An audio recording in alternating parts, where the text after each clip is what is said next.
नमस्कार। अपने बीच भारतीय जनता पार्टी के माननीय राष्ट्रीय प्रवक्ता डॉक्टर संबित पात्रा जी आपको संबोधित करेंगे। मेरा विनम्र निवेदन है माननीय पात्रा जी से आपको संबोधित करें। धन्यवाद आदरणीय संजय जी। यहाँ आज रविवार के दिन भी पत्रकार बंधु मौजूद हैं। आप सभी को बहुत बहुत धन्यवाद। Thank you a great deal. आज का ये जो पत्रकार वार्ता है ये एक बहुत बड़ा खुलासा है। ये दिखाता है कि किस प्रकार हिंदुस्तान के अंदर एक सरगना है, हिंदुस्तान के अंदर एक ऐसा गैंग है जो कहीं ना कहीं भारतवर्ष को ही नीचा दिखाना चाहता है। भारतवर्ष द्वारा स्थापित किए हुए कीर्तिमानों को ये नीचा दिखाने की कोशिश कर रहा है। और ये सरगना जो है ये केवल भारतवर्ष में है ऐसा नहीं है।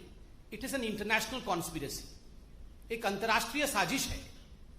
और बहुत सारे डॉट्स, बहुत सारे जो कैरेक्टर्स होते हैं वो भारत में भी हैं और भारत के बाहर भी हैं। आज आपने अखबारों में सुबह पढ़ा होगा न्यूज क्लिक के विषय में। न्यूज क्लिक एक पोर्टल है। कुछ ऐसे पोर्टल्स हैं हिंदुस्तान में जो मीडिया का चोगा ओढ़ करके मीडिया बनने की कोशिश करती है मगर वो मीडिया नहीं है।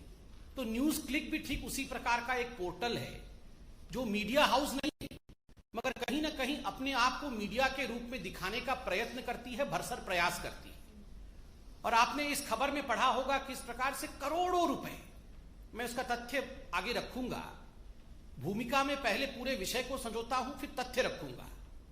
किस प्रकार करोड़ों रुपए विदेशों से संदिग्ध हिंदुस्तान आए हैं और उनका एक ही मकसद था हिंदुस्तान के सरकार और हिंदुस्तान का जो सिस्टम है उसको धता बताना, उसको फेल्ड बताना और विदेशों को, विदेश की जो ताकतें हैं और खास करके अन्य देशों का हिंदुस्तान में प्रोपेगेंडा करना।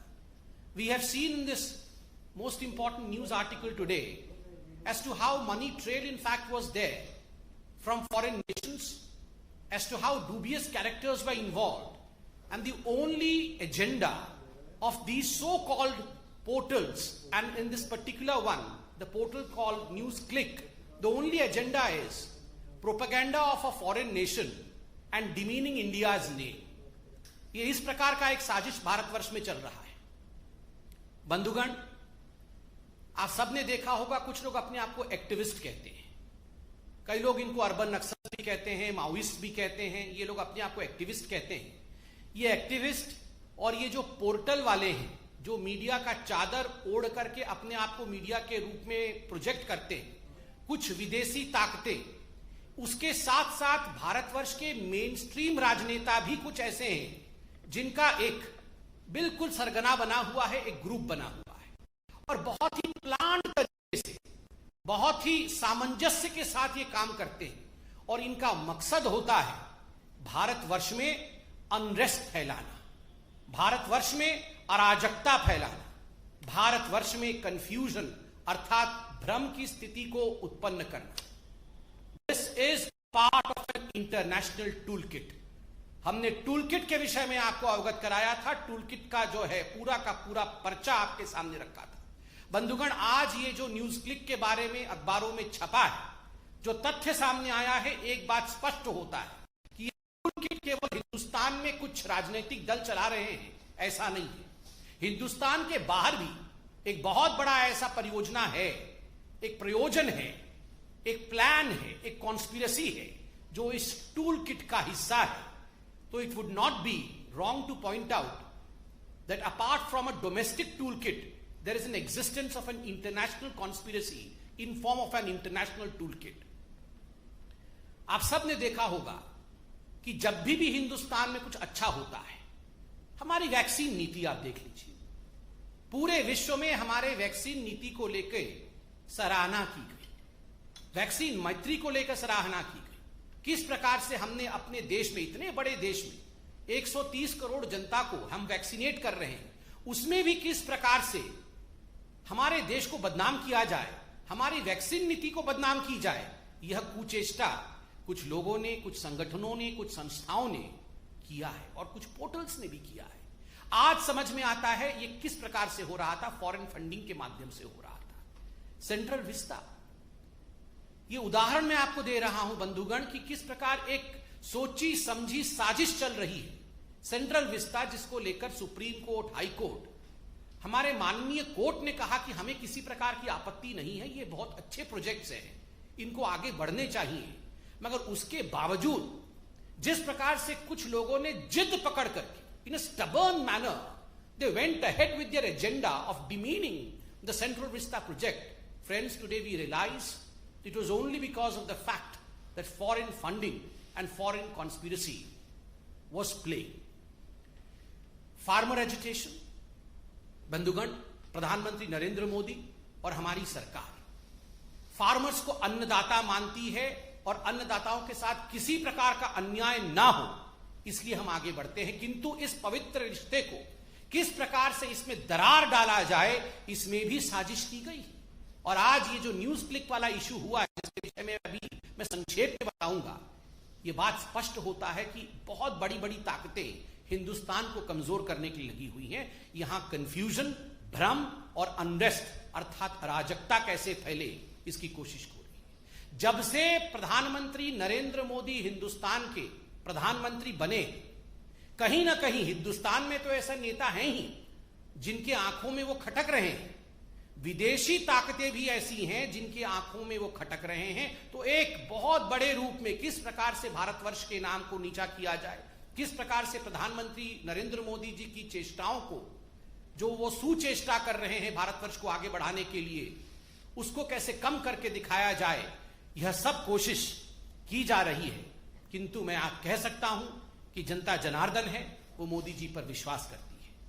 आज जो न्यूज क्लिक का पूरा विषय आया है, मैं संक्षेप में आपके सामने कुछ चौंकाने वाले तथ्य रखने वाला हूं। बंधुगण, यूं तो कहते हैं कि न्यूज क्लिक एक साधारण पोर्टल है। देखिए, इस पोर्टल का नाम पीपीके के नाम से, PPK news click studio private limited के नाम से है। इसमें किस प्रकार से बाहरी ताकतें फंड भेज रही थी भारतवर्ष में, और किस प्रकार से इन फंड्स को लेकर ये फंड कहां जा रहे थे, किन लोगों को ये फंड दिया जा रहा था, मैं इसका खुलासा अभी करने वाला हूं। ये जो पीपीके कंपनी थी जिसके अंतर्गत न्यूज क्लिक आती है, इन्होंने एफडीआई, फॉरेन डायरेक्ट इन्वेस्टमेंट, विदेशी निवेश को एक्सेप्ट किया, लगभग 10 करोड़ के आसपास, 9.59 करोड़ का। दो मुख्य कंपनियों ने पैसा दिया, जिसका नाम है world wide media holdings LLC, और दूसरा है यूएसए का डेलावेयर, जिसका नाम है WWM। इन दोनों ने इसमें मेजर रूप में पैसा इन्फ्यूज किया एफडीआई के रूप में। और ये जो WWM है, इसमें 3 लोग मुख्यतः सम्मिलित थे, वो विदेश के थे। जैसन पेट्शर, नेविली रॉय सिंघम, जो कि श्रीलंका के और उसके बाद अभी अमेरिका में है, और एक तीसरा व्यक्ति है जो एक विदेशी ताकत है और किसी विदेशी देश के फंड को पूरी तरह से हवाला के माध्यम से डाइवर्ट करके किस प्रकार से इसका यूटिलाइजेशन भारतवर्ष में किया जा सके, डूबियस रूट से उन्होंने WWM ने पीपीके अर्थात न्यूज क्लिक को भेजा। बंधुगण, आपको जान के आश्चर्य होगा, ये जो निवेश होता है विदेश से, एफडीआई होती है, उसके लिए आपको एक शेयर वैल्यू दिखाना पड़ेगा कि हाँ ये जेन्युइन लगे, ये बड़ी कंपनी थी, तभी जाके हमने निवेश किया। कुल मिलाकर 10 रुपए प्रति शेयर का न्यूज क्लिक का वास्तविक जो चरित्र है, वो 10 रुपए प्रति शेयर का उसका ओरिजिनल स्वरूप है। But that was inflated just in order to make news click look as if it was an authentic destination for an FDI, उसको इन्फ्लेट करके 11,510 रुपए का एक शेयर कर दिया गया। अब सोचिए ये षड्यंत्र में कितने लोग इन्वॉल्व थे और किस प्रकार से ये षड्यंत्र काम कर रहा था। केवल ये 10 करोड़ का जो एफडीआई था यही नहीं, लगभग 30 crore, to be precise 28.46 crore रुपया ये जो न्यूज इसने भिन्न भिन्न एजेंसियों से, विदेशों से रिसीव किया। Justice and education fund inc USA, ऐसी बहुत सारी यूएस के एजेंसीज हैं, कंपनीज हैं, जिनसे इन्होंने लगभग 30 करोड़ रुपए लिए हैं। और ये 30 करोड़ रुपए किस लिए लिए हैं? ये 30 करोड़ रुपए लिए हैं maintenance of people dispatch portal. ये 30 करोड़ रुपए लेके एक पोर्टल है जिसका नाम है पीपल्स डिस्पैच पोर्टल, उसका ये मेंटेनेंस न्यूज क्लिक वाले करेंगे। आप जानते हैं ये जो पीपल्स डिस्पैच पोर्टल है ये किसका है? ये भी ये न्यूज क्लिक वालों का है। अपने ही पोर्टल को मेंटेन करने के लिए यूएस की कुछ कंपनियां, विदेशी कंपनियां, वो इनको 30 करोड़ रुपए दे रहे हैं और बदले में कहा गया हम आपको एक्सपोर्ट सर्विस देंगे, मतलब हम बहुत बढ़िया मेंटेनेंस करेंगे और आपको बताएंगे कि हमने कैसे मेंटेन किया, हम सर्विस अपना एक्सपोर्ट करेंगे।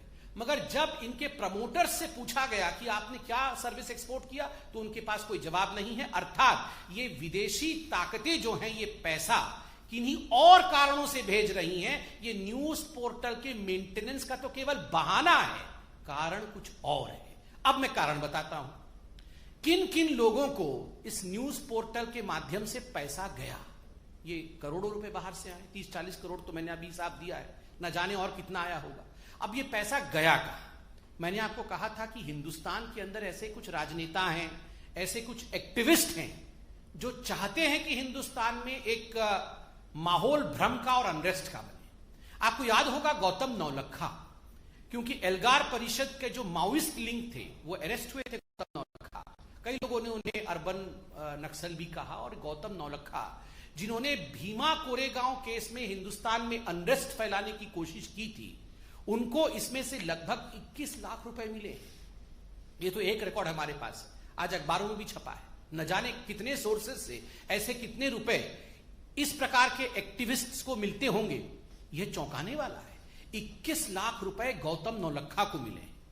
दूसरा, इसमें से लगभग 52 लाख रुपए बप्पादित्य सिन्हा। बप्पादित्य सिन्हा कौन है? बप्पादित्य सिन्हा है, ये एक बहुत प्रमुख व्यक्ति हैं, शेयर होल्डर भी हैं न्यूज क्लिक के, पीपीके के। मगर अगर राजनैतिक रूप से देखा जाए तो Sinha ji communist party of India के आईटी सेल के एक प्रमुख सदस्य हैं। कम्युनिस्ट पार्टी के आईटी सेल के एक प्रमुख सदस्य हैं मिस्टर सिन्हा, और उनको 52 लाख रुपए दिए गए थे पीपीके कंपनी द्वारा। खुद वो शेयर होल्डर भी है। और तो और हमें समझ में यह नहीं आ रहा है, 9वीं क्लास पढ़ा हुआ एक इलेक्ट्रीशियन है जोसेफ राज, जिनको 1.5 करोड़ से अधिक रुपए पीपीके ने दिया। क्यों दिया? ये सारा पैसा किसी के माध्यम से किसी और को दिया जा रहा है। क्यों दिया जा रहा है? देश में भ्रम फैलाने के लिए एक प्राइस टैग है, देश में कंफ्यूजन फैलाने के लिए एक प्राइस टैग है, दूसरे देशों का प्रोपेगेंडा करने के लिए एक प्राइस टैग है, मोदी जी को गाली देने के लिए एक प्राइस टैग है, हमारी सरकार को नीचा दिखाने के लिए एक प्राइस टैग है। असली किसानों के मुद्दे को अगर मोदी जी आगे बढ़ाते हैं, उसको किस प्रकार धता बता दिया जाए, उसके लिए एक प्राइस टैग है। सीएए पे किस प्रकार से रोड जाम कर देना है, अगर आप करने में सक्षम हैं तो एक प्राइस टैग है। जहां भी एंटी इंडिया कोई सेंटिमेंट हो, कोई नैरेटिव हो, उसको आगे बढ़ाने के लिए एक प्राइस टैग है। और यही साजिश विदेशी ताकतों के साथ मिलकर के एंटी इंडिया फोर्सेस कर रही है।